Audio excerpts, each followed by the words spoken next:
We are kicking off opening on the story of Austin Theory, I suppose. Austin Theory, a man who was called up, kind of, because Andrade got injured. They needed a last-minute replacement for Angel Garza's tag team partner to go against the Street Profits at WrestleMania. So Paul Heyman was like, Austin Theory's great. I like him. Let's bring him up to the main roster, despite him only having like a couple of losing efforts on NXT. But apparently people are very high on him backstage. He was apparently very good in Evolve. Unfortunately, he never really stood out in this 4 to 6 week run that he's had. And he doesn't fit in with Zelina Vega and her gang of sexy men. Vega, Andrade, Angel Garza. Yes, he's sexy, but he's not Latino. And it created a bit of a thematic incoherence.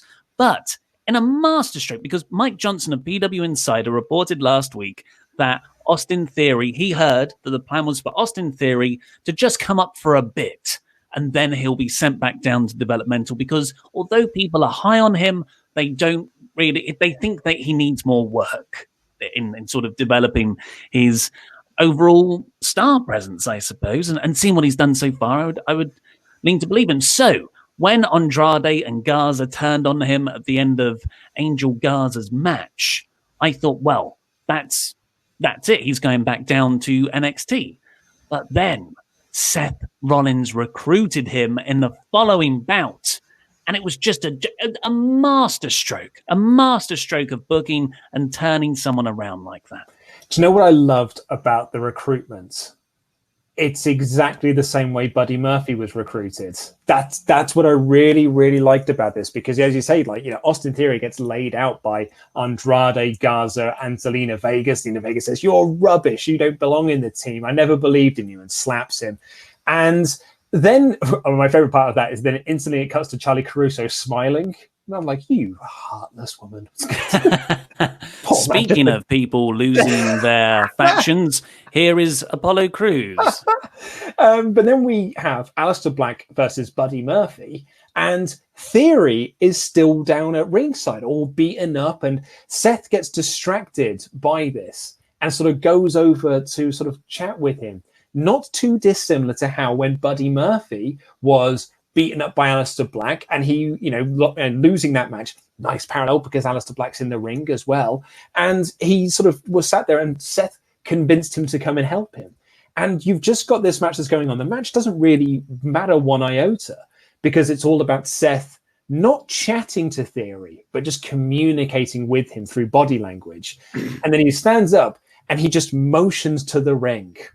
And Theory sort of buys into it, goes in, beats up Aleister Black. They all sort of gang up and beating up Aleister Black. And then there's this moment at the end when Seth hugs hugs Austin Theory.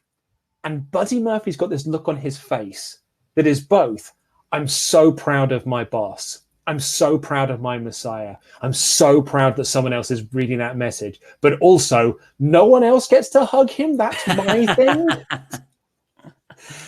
I thought it was really, really cool. I didn't get the jealousy. What I got is, you know, Murphy going, and Seth Rollins also with this very slight smile. This is terrible for podcast listeners. I'm sorry. I'm just doing various versions of smiles. But Seth Rollins is also kind of just, you know, smiling very slyly, but with this constant 1 mile stare into the middle distance somewhere, probably his future. And what I loved, so I didn't really see that, but that's not to say it wasn't there. In fact, I think that's an even more interesting wrinkle to what I read into it. Was Austin Theory was not smiling. He was almost shell-shocked. Yeah. Like he had no control over what he just did. He was someone who was down and out on his luck, and a cult leader took advantage of him. It's a perfect use of Seth. It's a perfect use of this gimmick. It's a perfect, ingenious change of what Austin Theory was. And yes, this was incredibly rushed. Like, this is a storyline. Theory was haphazardly thrown into this faction. 4 weeks later, he's broken up from them after barely a week-long storyline. I was going to say, Like, I wasn't here for last week's Raw because I was recovering from Money in the Bank, my day off from Money in the Bank. And yeah, all of a sudden, like, this team aren't on the same page anymore. They're all just arguing, and they show clips of them arguing. Then they cut backstage, and they're arguing still. And Vega walks in and be like, "No, we're all getting on this same page. We're all getting on the same page." One segment later, she's beating up Austin Theory, being like, "I never believed in you." It's like, you just told him you want to get on the same page, mate. Heel's got a heel, Luke. They're going to lie. So, yeah, it's terrible storytelling. But in the grander scheme of things, Theory wasn't working. This is a much better use of him. So do you like spend a month of telling a good story that isn't actually connecting to properly write him out? Or do you just go, you know what, screw it. Let's just shake stuff up after the pay-per-view, after Money in the Bank, and get him over to this new place. I think they made the right decision. I think this is, like I've said, a master stroke in taking someone who was floundering and putting them in a place where they can flourish. Here's my wild prediction for next week. Austin Theory is going to cost Andrade the United States Championship to Apollo Crews, and you build into a tag team feud of Buddy and Theory versus Garza and Andrade, with Rollins and Vega as the sort of like respective puppet masters of both teams. Oh, I love that. I really, really love that. It is heel versus heel. And Seth does definitely seem to be building towards a feud with Rey Mysterio. That was sort of the subject of a lot of Seth's promo work. And of course, Mysterio is sworn enemies of Andrade and Garza, really. So maybe I would like that, though. I just don't see WWE doing it. They are very clear, usually about not booking heel versus heel. Maybe. But it could be a stepping stone, but until Rey gets back. Yeah, but overall, I just thought that Seth's work here was fantastic. And we've seen the black glove, the black hand, as commentary put it over as before in the contract signing segment with Drew McIntyre ahead of Money in the Bank. I think that's the only other time I've seen Seth in the full black suit with the white shirt and the black glove. Great look. But here, it's such a really neat detail for what this gimmick is supposed to do, because when you shake hands with that black hand, that black glove, when you take that offer, you're doing a deal with the devil. He might say he's the Messiah. He might say he's this angelic force who can save you, but he isn't. He is, you're going to take a lot of losses for him.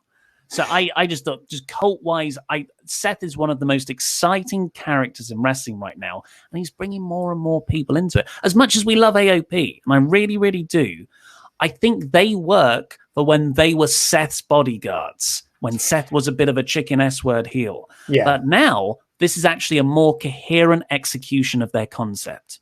And it's funny because so we had a lot of messages when Seth had started up this little faction. We had a lot of messages from people saying, like, do you think they could add this person? Do you think they can add this person? Do you think they can add this person? And I said a lot of times that I don't think you want to add more people to this team. Like, you don't want it to become NWO. You don't want to become too crowded. However, because AOP haven't been around for the past 2 or so months, now is the time to add another, Seth's faction has fallen apart because Buddy wasn't with him for a month or so because during all the taping schedule they were doing. So it doesn't this now feels like a restart to the group of sorts. So recruiting a new person is a brilliant way to just kind of hit a slight reset button on this, because AOP doesn't really feel like part of the team anymore. But when they come back, maybe they will. But who knows where we're going to be by the time they come back. Well, let's see what you guys think in the super chats, because we have Alistair Gammond with the new name of this group. I'm just going to say it. It's great. Seth Triangle. It's good. It's good. We've got a winner. Ding, ding, ding, ding, ding. Of course, now Adam, Laurie, Andy, Pete, they're all going to go, but Seth Triangle's a rubbish name.